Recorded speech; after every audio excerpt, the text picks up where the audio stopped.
Assalamu alaikum wa rahmatullahi wa barakatuhu. Ahlan wa sahlan. Thank you very much for joining our lesson. For this week's lesson, we are looking for some answers in Risale-i-Nur, as we do usually.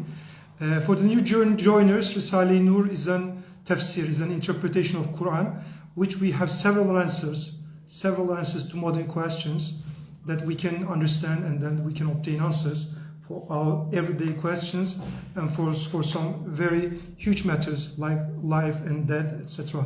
So today, the first question is this one. One of Bediüzzaman's students asks him, who is the most fortunate person in this life? This is the first question. Bismillahirrahmanirrahim.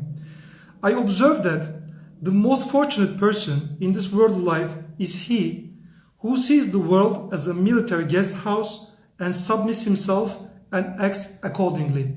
So this is very briefly an answer, and we will be having the explanation later on. What do we see? We see that Bediüzzaman says, a person who understands that he is on a mission in this world, who believes that he has a duty and there are things that he's supposed to be doing, that person can find the meaning in life and he can be happy, not the other person that's just hanging around. Seeing it in this way, he may rise swiftly to the rank of winning God's pleasure, the highest rank. So for everyone, the highest rank is winning God's pleasure. So this is how Bediüzzaman does. He gives the phrase, the thesis first, and then he gives the proofs following in the sentences. Let's see how that occurs. Such a person will not give the price of a lasting diamond for something as valueless as glass, doomed to be broken. He will pass his life uprightly and with pleasure. So being the soldier of Allah, it brings pleasure both in this world and the hereafter. It's not just something that you do. It's not tasted. It's not something that you do just to win heavens in the hereafter, but it's something you do that is also bringing the pleasance and the happiness and the pleasure in this life as well. How is that so? Is it really? Yes. Matters to do with this world are like pieces of glass that will be broken. Even the most important thing in this life, the most important things which are only related to this life, they will be doomed to be broken, right? Because even if they are the largest and biggest, you cannot take it into the grave with yourself. So you're going to leave it behind. So we can say that it's not permanent, it's transient, it's transitory. So you're not going to carry it around with you in your voyage. So you cannot value those things. How is that so? The intense curiosity, fervent love, terrible greed, stubborn desires, and other intense innate human emotions were given to gain the matters of the hereafter. So Allah, He is Al-Hakim, He's all-wise, and in His creation, we see that in His book, in Quran, He manifests Himself as Al-Hakim.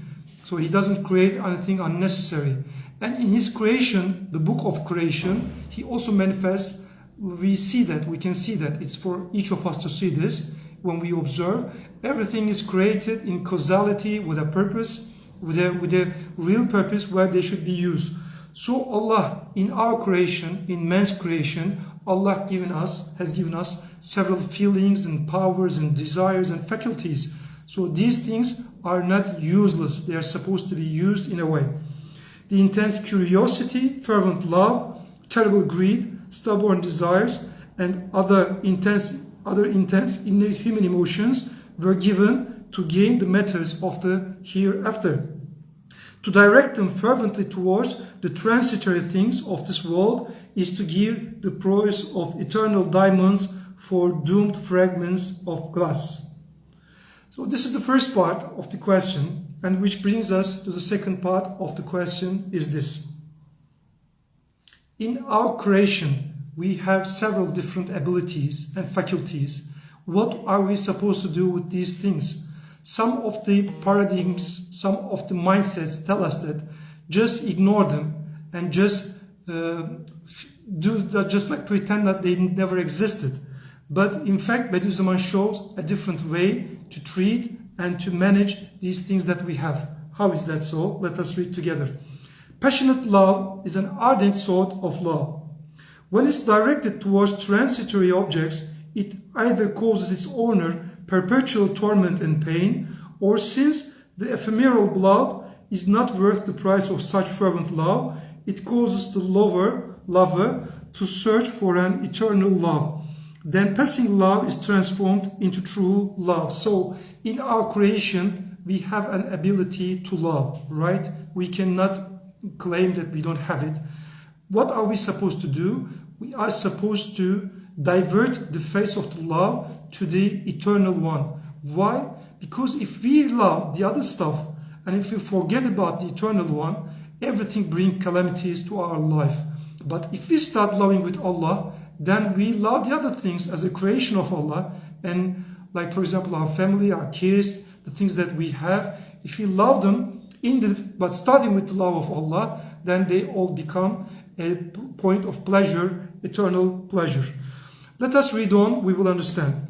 Man possesses thousands of emotions, each of which has 2 degrees. One is worldly and the other is true. For example, everyone feels anxiety about the future. A person is intensely anxious about the future, but then sees that he has no guarantee that he will reach the future he is so anxious about.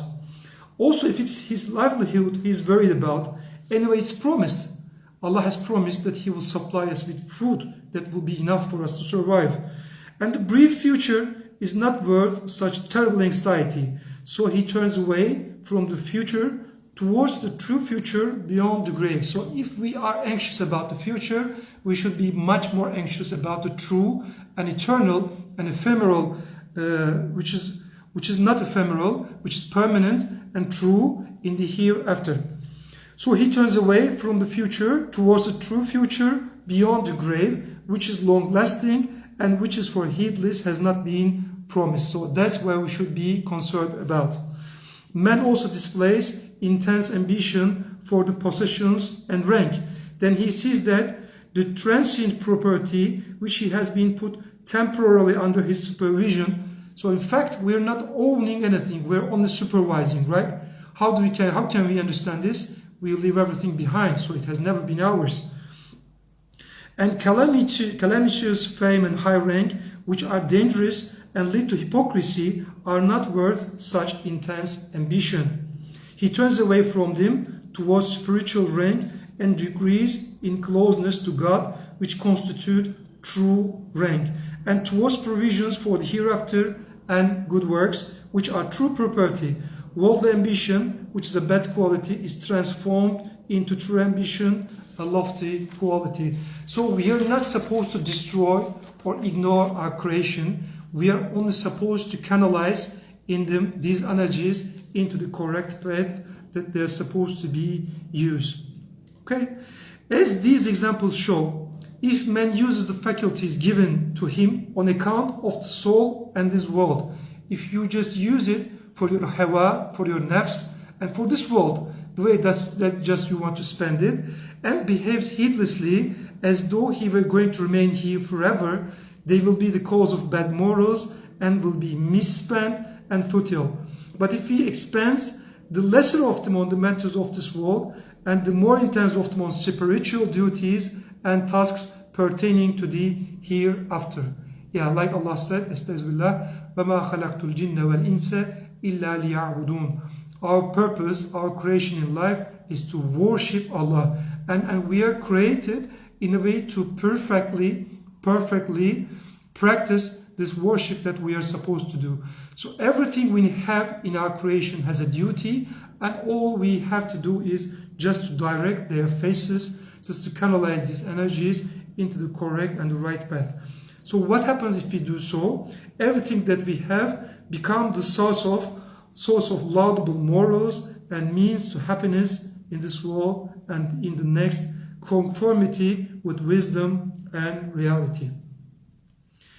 So this part brings us to the third question.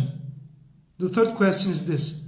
We hear people talking to people everywhere, like people preaching, like what we are trying to do here. People keep on preaching, telling about morals and good values and everything.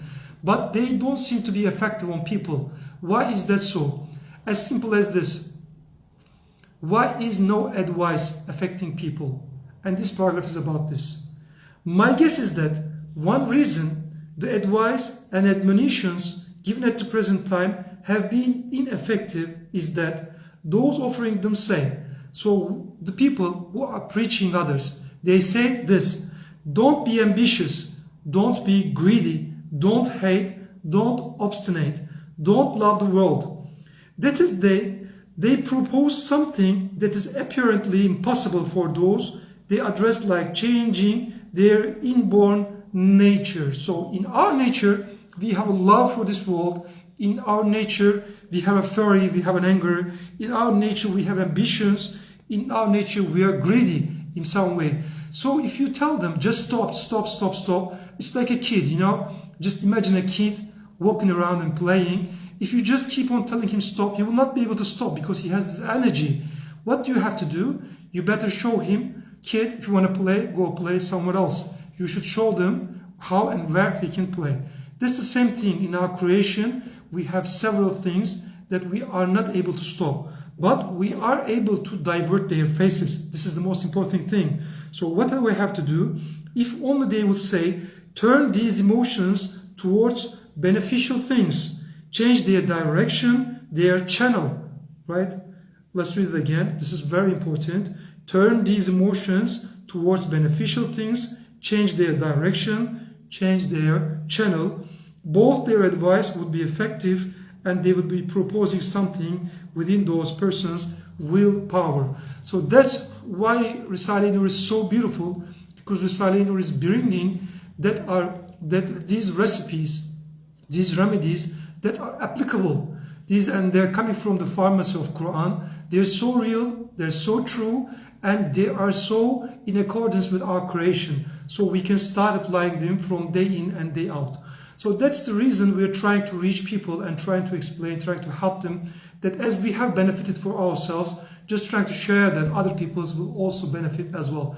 So thank you for joining us, and hope that we can be together for another lesson here in our Risale-i Nur channel. Thank you, and remember us in your du'as.